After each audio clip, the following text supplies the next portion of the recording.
Hello guys, this is your friend Multiverse Shinobi 2.0 and we are back with a new fanfic. Which is what if Naruto's fox-style training united him with Tsunade, Mabui, and Femme Kyuubi, Part 1. And if you enjoy this fanfic then please press the like button and subscribe to my channel for more fanfic like this. And now let's start the fanfic. Jeriah was not happy at all. Originally Jeriah had been on his way to Wave Country in order to follow up some money trails that his spy network had detected. However, Jeriah had that little spy mission on hold when he stumbled across Team 7 heading towards Wave as well. The old Sannin had decided against revealing himself to the team, and instead he had been discreetly following them. In Jeriah's opinion, Kakashi was an abysmal genin team instructor. What was that Cyclops thinking when he decided to continue the mission after the Demon Brothers tried to kill the bridge builder? At the very least Kakashi should have called for backup. Thanks to Kakashi's showboating, Jeriah had nearly been forced to reveal himself during that little fight with Zabuza. And to make matters even worse in Jeriah's mind, Kakashi was just introducing his genin to tree climbing. That was something they should have been taught during their first week as genin. Needless to say, Jeriah was not amused with the antics of his number one fan. Kakashi might be one of the strongest ninjas currently living in Konoha, but that didn't necessarily mean he was suited to teach. However, even though Jeriah wasn't happy with Kakashi, he was even less thrilled with the rest of Team 7. The Uchiha's personality was just a bit too much like Orochimaru's when the Sannin were genins for Jeriah's comfort. Sakura was still too much of a fangirl in her outlook and that one the type of girl that could turn Jeriah off. As for Naruto, well that was complicated. On the one hand, Naruto was very determined to succeed and was too stubborn to give up on anything. But on the other hand, the boy was too hyper and seemed to let information pass through one ear and out the other. Seriously, didn't the kid pay any attention in class? All in all it seemed to Jeriah that Naruto had stamina, unpredictability, and sheer determination going for him. It was obvious that it would take a lot of work to get Naruto to become a great ninja like the kid wanted to become. A part of Jeriah just wanted to leave Naruto alone for now and let Kakashi deal with the brat. After all, it was Kakashi's responsibility to ensure that Naruto learned how to be a decent ninja. Jeriah quickly realized what he thinking and smacked himself. Kakashi obviously wasn't going to cut it as a teacher for Naruto or the brat wouldn't be in his current condition. Something had to be done, but what? Jeriah couldn't just poach Naruto from Kakashi. Besides the fact that stealing a student was heavily frowned on, Jeriah didn't want to commit himself to the time and energy of taking on a new student. However, he couldn't leave his godson in this state and hope for the best. For the next several hours Jeriah watched as Naruto tried to get the hang of tree climbing. Finally Jeriah figured out the answer after Naruto fell asleep from exhaustion. In a nonchalant manner, Jeriah whipped out a few scrolls and books from one of his summoning scrolls. Jeriah then placed the scrolls and books on Naruto's chest. Next the Toad Sannin pulled out his notebook, wrote a note, and then he stuck the note on top of the scrolls. After that Jeriah looked over his work and muttered, "Don't disappoint me, brat. Show me that you're willing to take the next step." Naruto groggily started to wake up when the sun first started to rise in the sky. As Naruto raised his hand to rub the sleep from his eyes his elbow knocked over the stack of scrolls. When Naruto heard the scrolls fall he muttered, "Huh? What's going on?" Once his vision cleared up, Naruto noticed the messed up pile of scrolls that were at his side. Without thinking at all Naruto practically shouted out, "Where did these come from?" Since Naruto couldn't figure out how those scrolls and books got there, he simply decided to randomly pick one and start reading. The chosen manuscript happened to be a book on chakra that was titled 101 Ways to Use Chakra for Dummies. At first Naruto wanted to chuck the book since it seemed to be one of those theory books that he could never get. But then Naruto remembered that tree walking was a method of using chakra and there was the chance that the book contained cool tricks like that. 101 Ways to Use Chakra for Dummies captured Naruto's attention from the get-go. The book was written in an easy-to-follow manner that explained chakra in a manner that Naruto could understand. Unlike the lectures at the academy, this book was able to catch and hold Naruto's attention. Amazingly, Naruto was so caught up in what the text was telling him that he didn't skip to a chakra exercise as soon as the book mentioned them. Naruto was so engrossed in the book that he didn't notice Kakashi come out of the house and approach. Naturally, Kakashi was a little worried about the book and scrolls surrounding Naruto. The boy hadn't brought them with him, and Kakashi knew that neither of his other students would let Naruto borrow a book. Just as Kakashi was about to confiscate the book in Naruto's hand, Kakashi noticed the note that was lying on the ground. After picking up and reading Jiraiya's note, Kakashi said, "Naruto, do you know where these books and scrolls came from?" The blonde genin looked up and replied, no Kakashi. Does it really matter where the books came from?" Kakashi let out a small sigh and tired to enlighten his foolish student. "Yes Naruto, it does matter. You've got to look underneath the underneath. These books could have been planted by an enemy as a trap. Luckily, these were left by an ally of the village who was passing through, so it's okay to read them. Next time Naruto, please use your head." Naruto shrugged his shoulders, nodded his head, and then said, "Understood." "But Kakashi, why would anyone set a trap with books? Wouldn't ramen be better bait for a trap?" Kakashi decided to not dignify that last comment and left Naruto alone to read his book. After all, it wasn't like Naruto would apply what was in those books in real life, and Kakashi was happy to not have Naruto bugging him for jutsus. It took Naruto most of the day to read through 101 Ways to Use Chakra for Dummies. As soon as Naruto finished the last page of the book, he looked around and screamed out, "What? I blew off the whole day. Great. Just great, now I'll have to work twice as hard to catch up on my training." Before Naruto could get up, Kakashi suddenly appeared in front of Naruto and said, "Hold on there Naruto. You're going straight inside the house. It wouldn't be wise to spend 2 nights out here in a row. Now collect your things and head in." Naruto started to grumble about not being able to practice, but he did as he was told.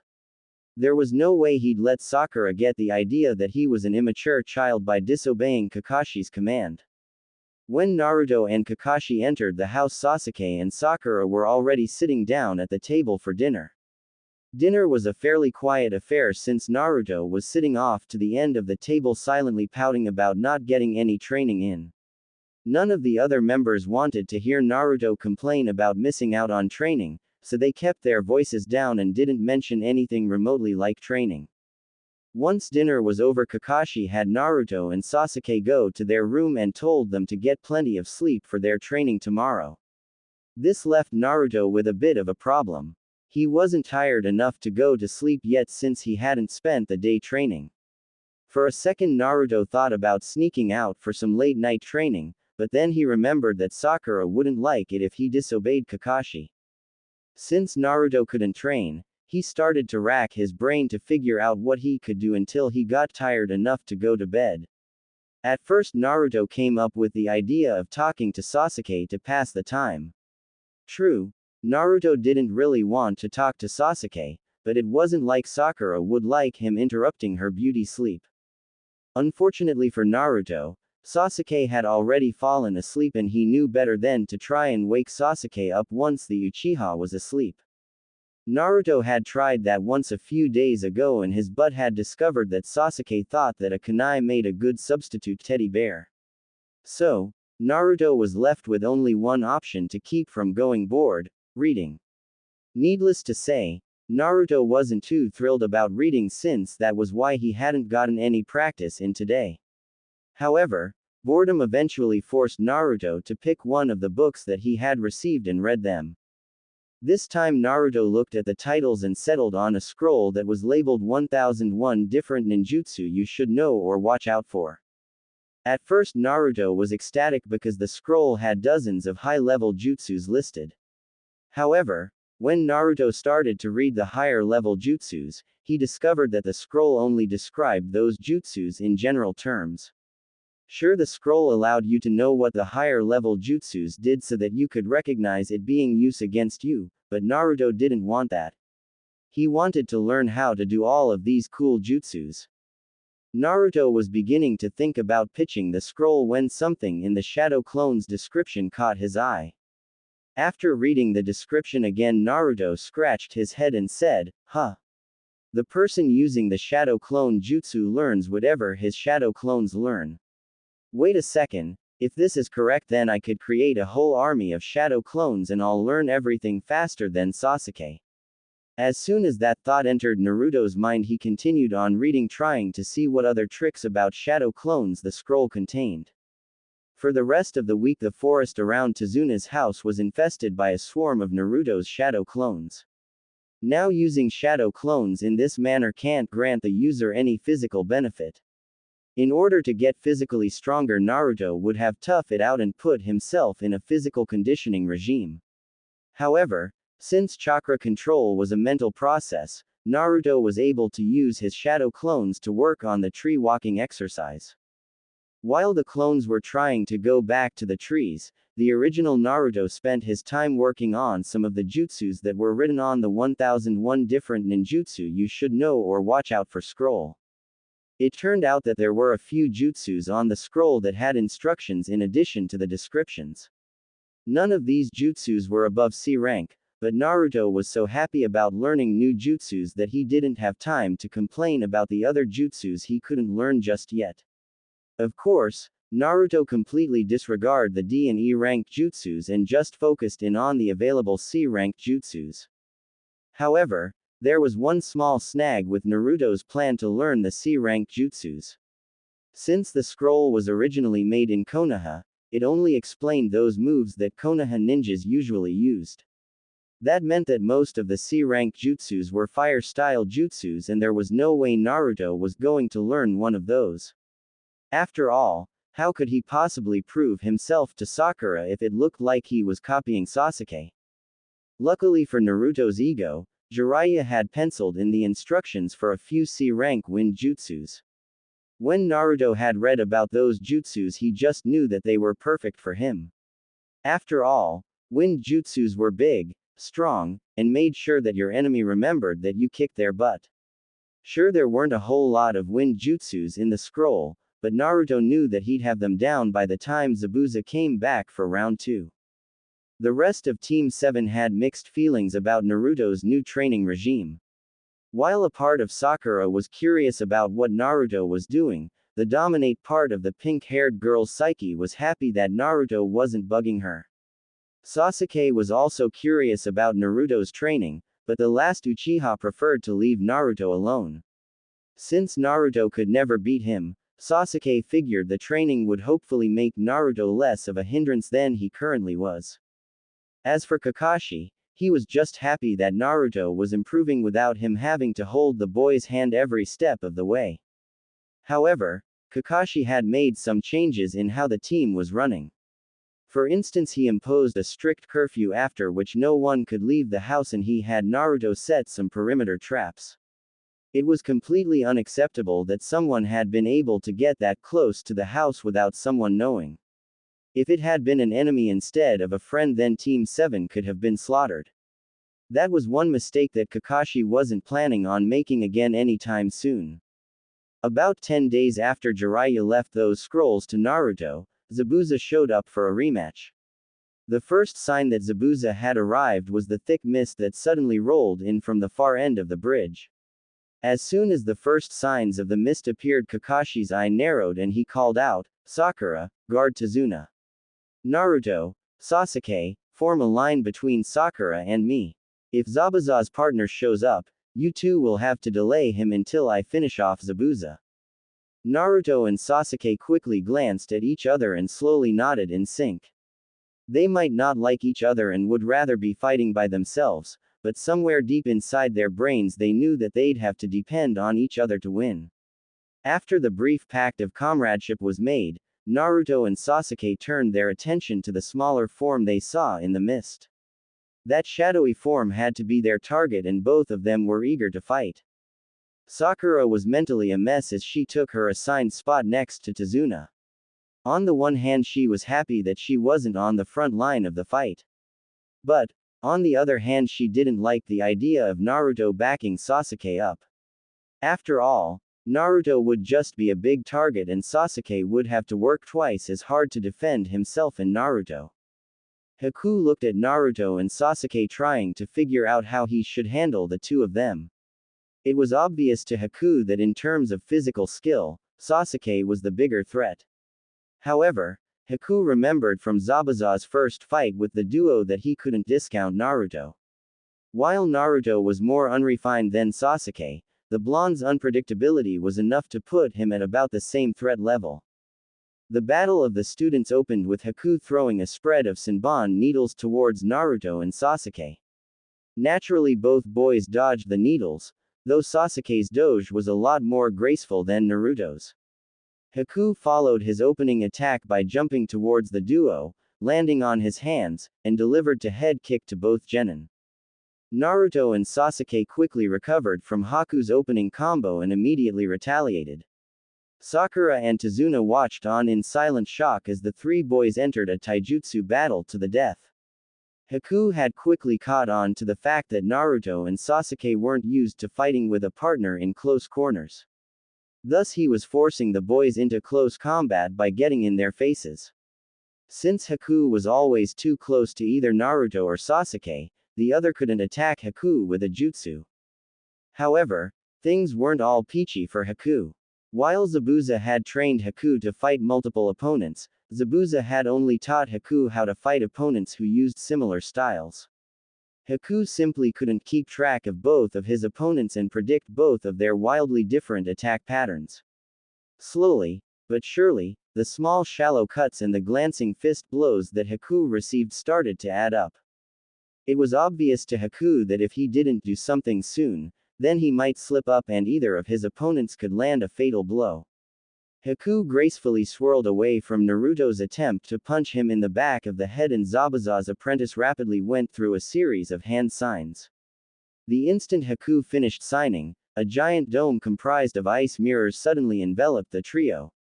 Haku capitalized on Naruto and Sasuke's momentary confusion by diving into the nearest mirror. Naruto and Sasuke quickly moved back to back out of instinct. As they look outwards at their icy prison, Naruto said, "Hey Sasuke. Let's try to blast our way out." Sasuke shot out a fireball at one mirror while Naruto tried to pound a different mirror with Gale Wind Palm. Unfortunately, Naruto's and Sasuke's attacks only scratched their targets. Then, as if to add insult to injury, both mirrors rapidly repaired themselves, leaving no trace of the boys' attempt to escape. Haku's voice echoed throughout the icy prison saying, "This is my ultimate attack. Neither of you has any hope of escape. Make your peace with life, for you will soon leave it." In his usual rambunctious manner, Naruto said, "Hey Sasuke. What happens when fire gets caught in a breeze?"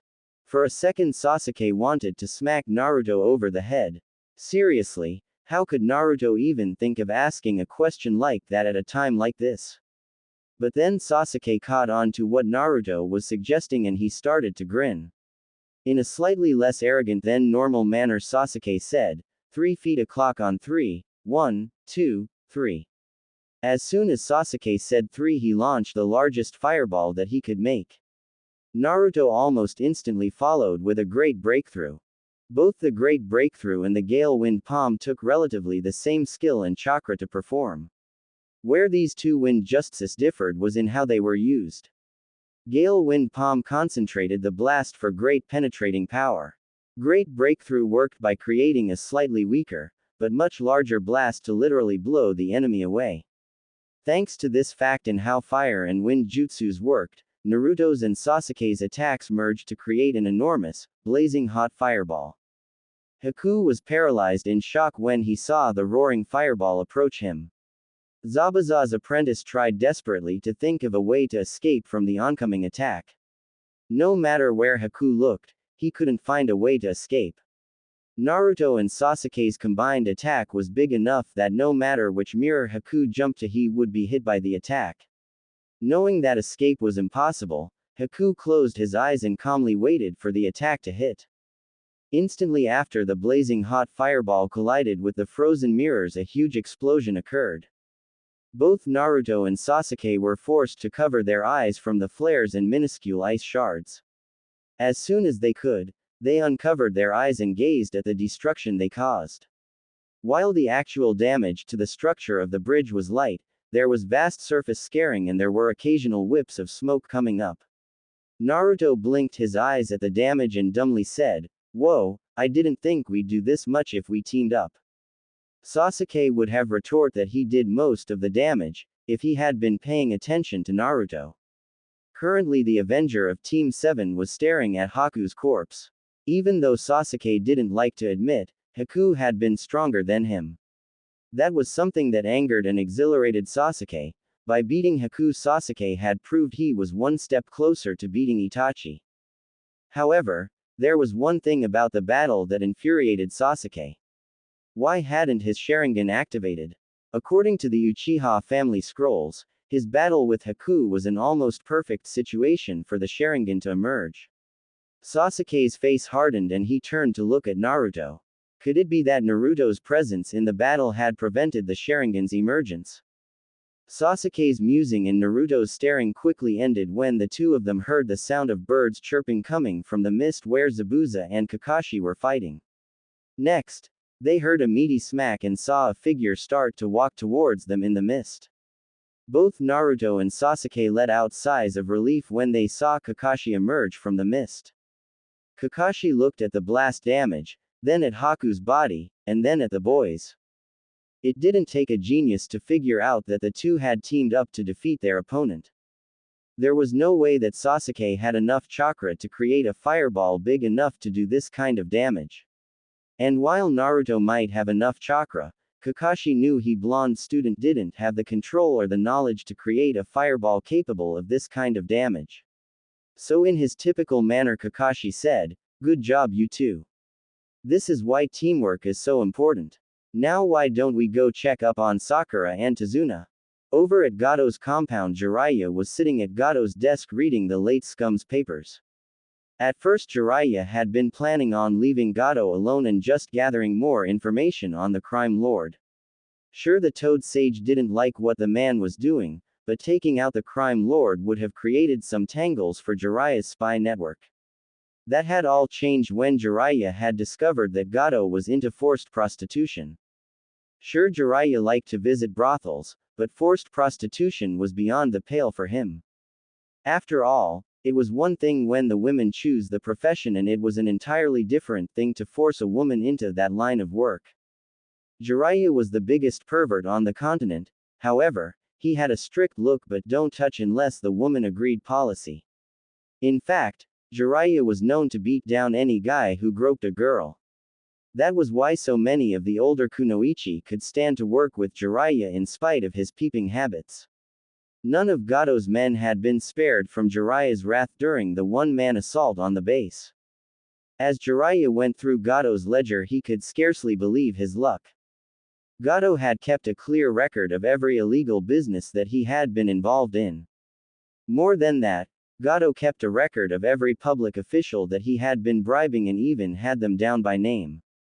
This surprised Jeriah since crime lords usually used code phrases for their bribery accounts. Gato must have been one confident scumbag if he willing to write all of this down without trying to hide anything. Of course Jeriah reasoned, this ledger was never meant to see the light of day and this was just for Gato's private viewing. While Jeriah was collecting the various official papers needed to put over 100 compromised officials and practically every 2-bit gang in jail, a small toad hopped into the room. In all honesty Jeriah couldn't remember who the toad was, but he could remember that the toad was one of Gamabuta's nephews. In a disinterested manner the Toad Sage said, "What you got to report?" Toad sent Jeriah a piercing glare and then replied, "Just reporting about the bridge. All of the Konoha ninjas survived the battle relatively unharmed. The Jonin took out the missing ninja with the Zanbeitu, while the two boys took out the other ninja with a combo fireball attack.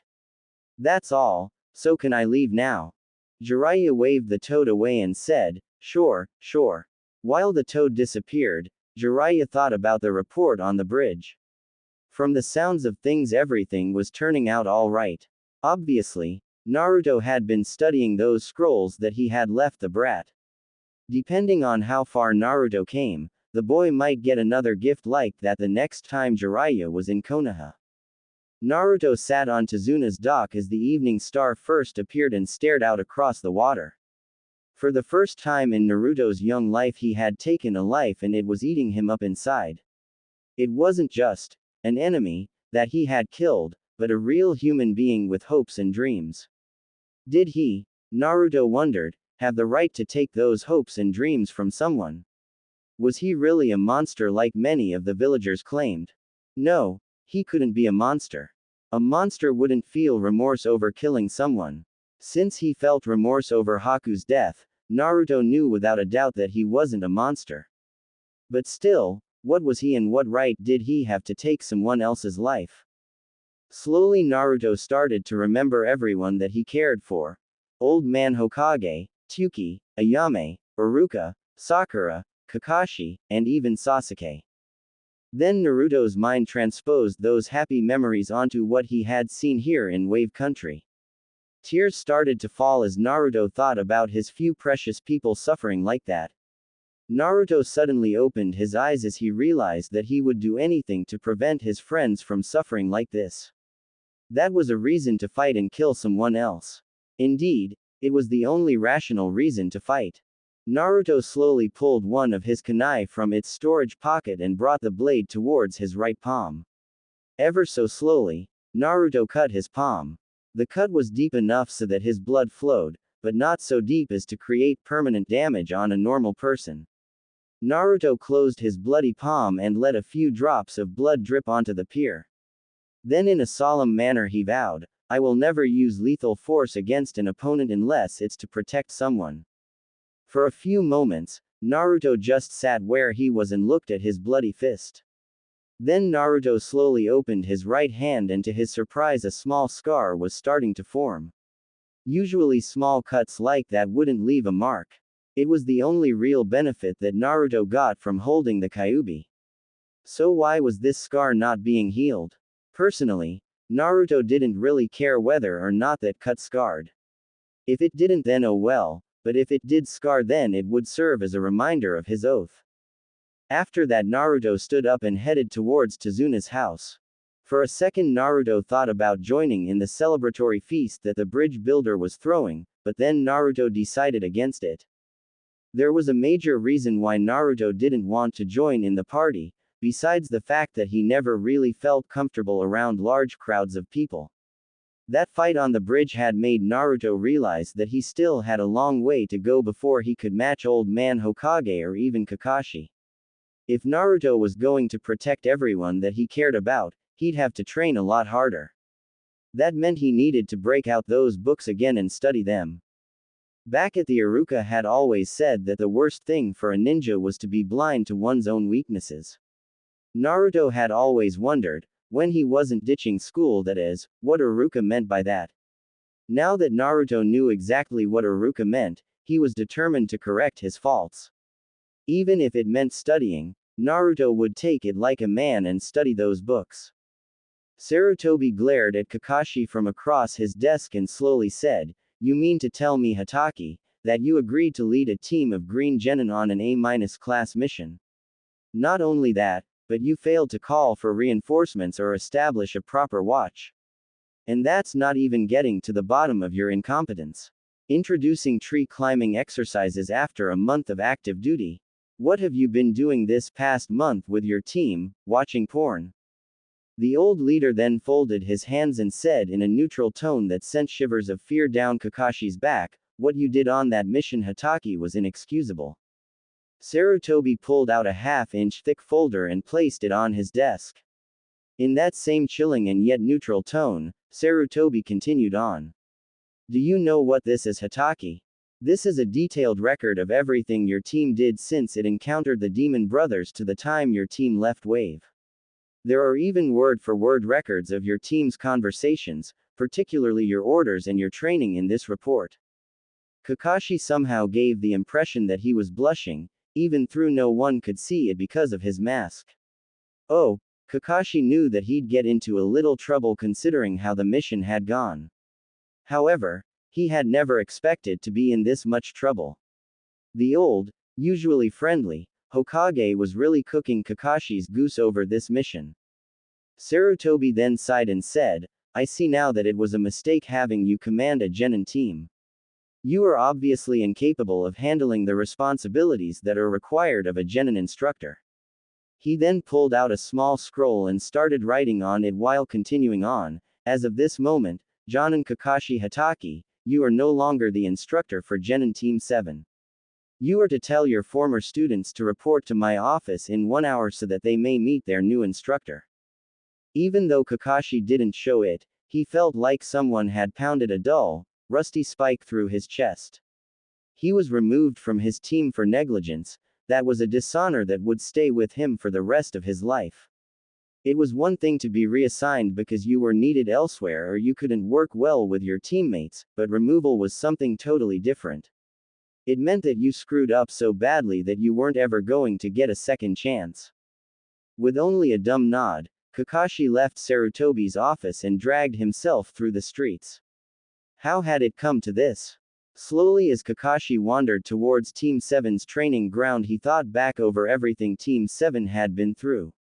Even if Kakashi didn't want to admit it, he'd been happier since he took control of Team 7 than he'd been in years. Sasuke, Naruto, and Sakura, all three of them had grown on Kakashi. They were like the nephews and niece that he never had. And now, it was gone. Kakashi realized all too late that he'd been so wrapped up in his past, that he hadn't paid attention to the present. By mourning the past, he'd been destroying his future. If only he'd been training Team 7 instead of mourning his comrades' passing. What would Obito and Minato think of the fact that he had put their only living relatives in jeopardy because he failed to train them properly? Minato would have called in for reinforcements the second he knew that the situation had escalated beyond what the team could be expected to handle. As for Obito, he'd probably get on Kakashi's case about mourning everyone for so long. Eventually, Kakashi made it to where Team 7 was waiting for him. Sasuke was sitting on a tree branch staring out at the small stream nearby. Sakura was lying against the bridge post staring at Sasuke. Naruto was surprisingly sitting next to the tree trunk almost perpendicular to Sasuke and reading a scroll. After looking at this bittersweet scene for a moment with the Sharingan to engrave it into his memory, Kakashi slowly walked into his soon-to-be former student's view. Normally, Naruto would have dropped his scroll at this point and start pestering Kakashi about either learning something new or about getting a cool mission. The boy had matured a good deal since the mission to Wave, but that maturity only came out when Naruto was actually training or on a mission. Even during the missions, Naruto's newfound maturity only showed itself by the reduction of his complaints about said missions. Naruto looked at Kakashi and inquired, "What's wrong, Kakashi?" Even though Naruto didn't mean to, the innocent question was like someone was twisting the knife that Kakashi felt was lodged in his heart. Kakashi forced himself to look at his former students and say, I've been relieved of command for Team 7. You three are to report to the Hokage's office immediately where you will meet your new commander and instructor. Listen to him or her and follow the directions you are given. Also, remember that those who don't follow the rules are trash, but those who abandon their comrades are lower than trash. It has been a pleasure teaching the three of you and I wish you well in your future careers. Back in Sarutobi's office, an Anbu appeared before the old Hokage kneeling. The Anbu bowed his head and said, "You called for me, Lord Hokage." Sarutobi nodded his head and firmly said, "Take off your mask, Tenzo. As of this moment you are on permanent stand down from the Anbu. As of this moment you are Team 7's Jonin instructor. You will carry out this task until all members of Team 7 have achieved the rank of Chunin. After that, you may return to the Anbu or be a regular Jonin." Tenzo nodded his head, removed his Anbu mask, and quickly pocketed it. He then stood up and said, "I will try to validate your trust in me, Lord Hokage. But I have to wonder, wasn't it a little drastic to remove Kakashi from his post? After all, no one was seriously harmed by the mission and there are times when missions escalate beyond what is expected." Sarutobi sighed and said, while it is true that missions can get out of hand, what happened in Wave was inexcusable. Kakashi should have called for reinforcements as soon as he realized that Zabuza would return. Wave is close enough that the message could be sent and the reinforcements would arrive well before Zabuza recovered. Genin have no reason to be in the middle of an A-class mission, except in times of war. What's more, the lack of training that Kakashi gave his team beforehand shows that he hasn't been taking his responsibility as seriously as he should. I trust that you will not make the same mistakes, Tenzo. Before Tenzo could respond, the office door swung open and Team 7 barged into the room. Naruto was the first through the door and he practically screamed out, "Hey old man. What's the deal about Kakashi not being our teacher?" Naturally, Sasuke and Sakura were slightly embarrassed with how Naruto addressed Sarutobi. However, they both had similar sentiments.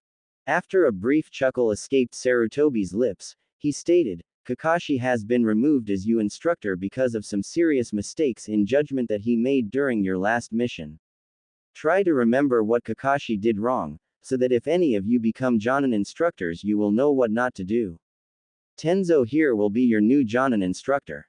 I expect that you three will show him the respect and obedience that he deserves. Tenzo slowly looked at his three new students, memorizing their faces. After their faces were burned into his memory, Tenzo said, as Lord Hokage said, I am Tenzo, your new instructor. Since you are unused to leader changes yet, I shall allow you to have this afternoon off. I urge you to take this time to review your current skills in independent training. Tomorrow you will report to Team 7's usual training ground at 7 a.m. with your full mission gear. That is all. Sasuke was the first member of Team 7 to respond to Tenzo's order by simply turning around and walking out the door. Sakura quickly followed after Sasuke, but not before politely saying goodbye to Tenzo. However, Naruto stood where he was questioningly looking at Tenzo. For a second, Tenzo wondered why Naruto was staring at him. Then it came to him and the former Anbu politely stated, do not worry Naruto. I bear you no ill will because of the Kyuubi. As soon as Naruto heard that, the young man's face regained its normal smile and Naruto left the office. Sarutobi smiled at the scene and said, you may not realize it Tenzo, but you just earned yourself a special place in Naruto's heart. The boy may be impatient when it comes to subtle things, however, he's quite good once he's shown a little attention and how to do something. If I may offer you some advice, don't reveal that you have the ability to suppress the Kyuubi's chakra, even though the Shodai's technique is not as effective without the necklace. So far, Naruto hasn't shown the ability to draw on the Kyuubi's power, and to tell him that it could get out of control would cause more harm than good. Tenzo nodded his head and said, I understand and agree Lord Hokage. As 7 a.m. neared, the genin in Team 7 approached the training ground. To their surprise, Tenzo was already at the training ground waiting for them. It just served to remind the members of team that they weren't dealing with Kakashi anymore. Tenzo nodded approvingly when everyone was in front of him with 1 minute to spare. He then calmly said, remember to always arrive at or a little before you are supposed to arrive. Arriving too early or late can lead to major, possibly fatal, problems on a mission. Now then, I want you all to sit down in front of me. Once the genins were sitting down, Tenzo continued on. There are 3 things that a ninja must know if he or she is to successfully complete a mission. First, you must be aware of your strengths and weaknesses. Without an honest understanding of your strengths and weaknesses, you will overestimate your abilities, which most likely will result in you being killed on a mission. Second, you must be aware of your teammates' strengths and weaknesses. Without this knowledge, you cannot know how your teammates can help with the mission. Finally, you must know how to work with your teammates. Without this knowledge, your team will not be as effective as it can be. Since some of you may still overestimate your skills, or underestimate your teammates' skills, we will first focus on becoming aware of our own abilities and deficiencies. Each of you will spar with me using the full extent of your abilities. Meanwhile, your teammates will watch the spars. After each spar you will give your assessment of your skills, then your teammates will give their assessments, and finally I will give my assessment. It will be your responsibility to learn from these assessments and see where you are mistaken in your judgment. Tenzo looked at the trio and calmly stated, since Sasuke was the rookie of the year he will have to spar with me first. Remember Naruto and Sakura, you must pay attention to this spar and be honest with your assessments. Said students nodded their heads while Sasuke got up and headed a little ways away into the grassy meadow. Once Tenzo was sure that his other students understood their instructions, he approached Sasuke and the spar commenced. At first the match, which was almost strictly taijutsu, was even between Tenzo and Sasuke. In fact, Sakura actually thought that Sasuke was just as good in taijutsu as Tenzo. However, Naruto was far more critical about Sasuke's match and quickly caught on to what was happening. Tenzo restricted himself so that he was fighting on Sasuke's skill level. After a few minutes, Tenzo started to release some of his self-imposed restrictions. With those restrictions removed, the spare took on a whole new dimension. Naruto couldn't help being amazed at what he was seeing. Sakura couldn't help being shocked by what she was seeing. Sasuke couldn't help being furious at what was happening to him. Tenzo was slowly, relentlessly taking control of the fight. The team's instructor seemed to be in control of every aspect of the fight. In fact, it was like Tenzo knew where Sasuke would be and what move he would use.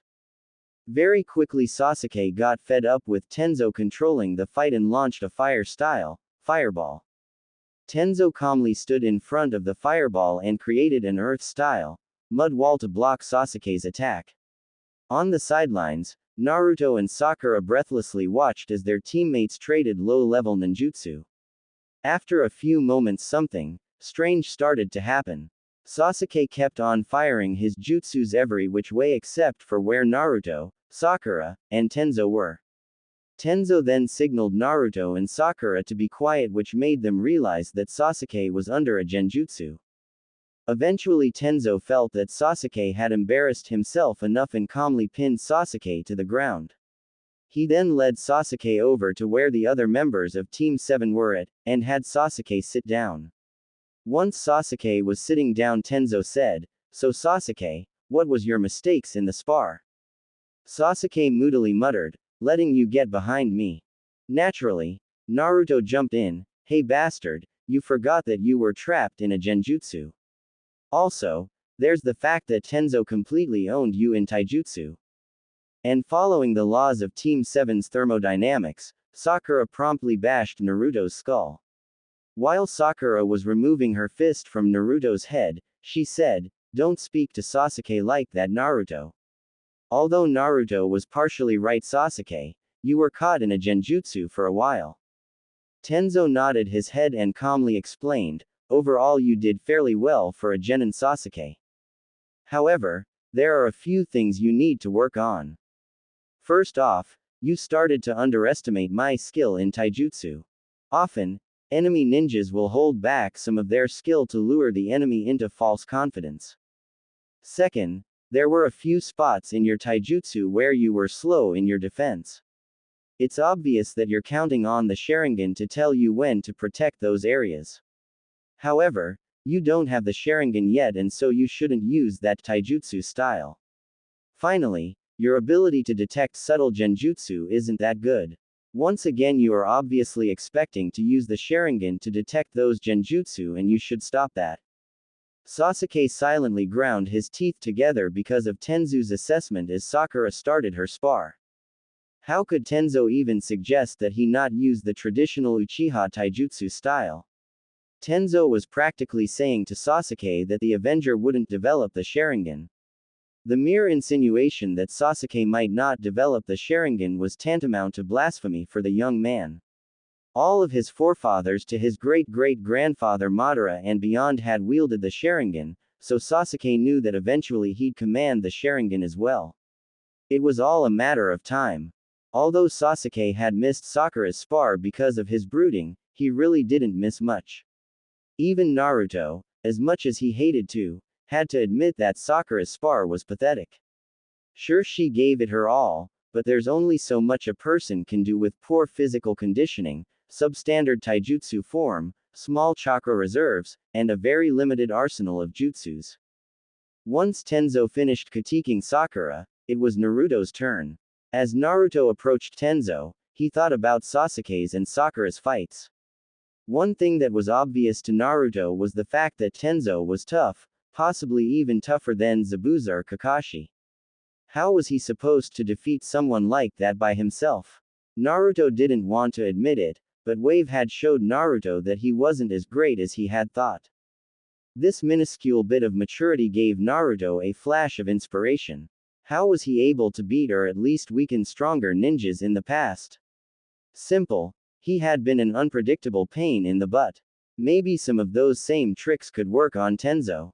After all, Sasuke went by the book and Tenzo soundly dominated that spar. Tenzo fixed his eyes on Naruto and wondered what was going through the blonde's head. After a moment, Tenzo was unable to get a good read on Naruto, but he decided to start the spar. Naturally, Naruto's opening move was to spam the field with shadow clones. Many of the clones charged for Tenzo and those were methodically destroyed. So many clones were destroyed that Tenzo disappeared from Sasuke's and Sakura's view in a cloud of smoke.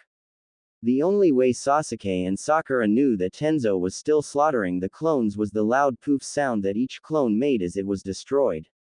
Once Tenzo had taken care of the last shadow clone that had attempted to blitz him, the new instructor took a defensive stance. Since Tenzo had to do a few, catch Naruto, missions when he was younger, he knew better than to just charge out of the smoke trying to find the boy.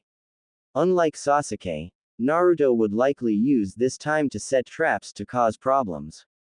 Tenzo knew that when Naruto took things seriously, the boy could do some pretty impressive things.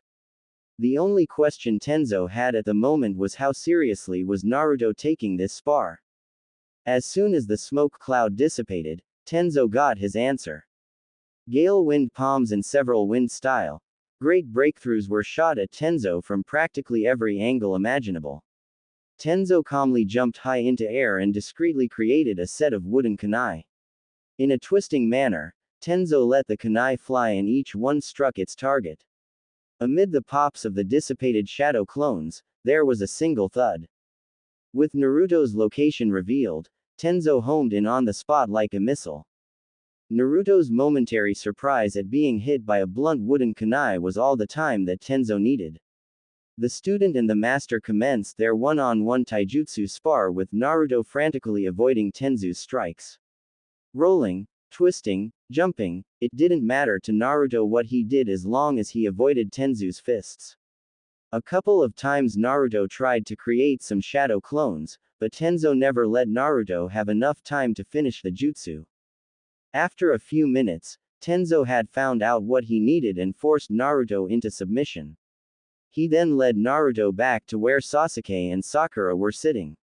Once Naruto rejoined his teammates, Tenzo said, "No then, what do you have to say about Naruto's performance?" Sasuke simply stated, "Pathetic, as usual." Sakura was hesitant in responding for a second, but then she quickly agreed with Sasuke. Naturally, Naruto started to pout because Sakura thought he was pathetic. Tenzo sighed and replied, "You two weren't paying enough attention to the spar." Naruto's initial moves were fairly decent. His only real problem in that part was the fact that he didn't coordinate the attack with the shadow clones too well. On the other hand, Naruto's taijutsu was not as good as I had hoped it would be. The major problem that Naruto has in that area is the fact that he is unsuited for the tiger style that is taught at the Ninja Academy. One of the other former academy styles would be more suitable for Naruto. Sakura interrupted at this point and said, "But Tenzo, there's only one taijutsu style that's taught at the academy." "What do you mean by former academy styles?" Both Sasuke and Naruto focused on Tenzo as he said, 5 years ago the High Council overrode Lord Hokage and had a series of educational reforms put in place in the academy. Some of the things, like removing the option of early graduation, were needed. Sadly, the educational reforms also removed many things from the academy so that everything was much more unified. Among the subjects reformed were the taijutsu classes. Previously, there had been 5 styles taught at the academy: tiger style, panda style, turtle style, hummingbird style, and fox style. Ever since those reforms, the only style taught at the academy has been the tiger style. Of course, members of ninja clans are allowed to substitute their clan style for the tiger style taught at the academy. Tiger style is a poor taijutsu style for Naruto because it doesn't make use of his natural agility. Although the hummingbird style would make use of Naruto's agility, Naruto wouldn't do too well with the precision accuracy that style requires. The panda style and the turtle style are even more unsuited for Naruto than the first two because one is a grappling style and the other is a very defensive style. Therefore, Naruto should learn the fox style because it combines his direct attitude with his natural agility. When Tenzo first mentioned that there was a fox style, Naruto immediately became nervous. If things were going like Naruto was suspecting they were going, the resentful villagers were about to have another thing they would claim proved he was the Kyuubi. Sure, the fox style was a style that was apparently part of Konoha, but when did rational thought ever stop morons from acting? However, as Tenzo explained the other styles, Naruto began to lose some of his nervousness at the thought of possibly learning the fox style. Obviously, Tenzo was really trying to help Naruto out by picking a better taijutsu style. Sure, the name was probably going to give Naruto problems, but he wasn't about to complain. Naruto decided then and there that he'll follow Tenzo's instructions as best he could. It was only fair considering that Tenzo was trying hard to teach him. Sarutobi was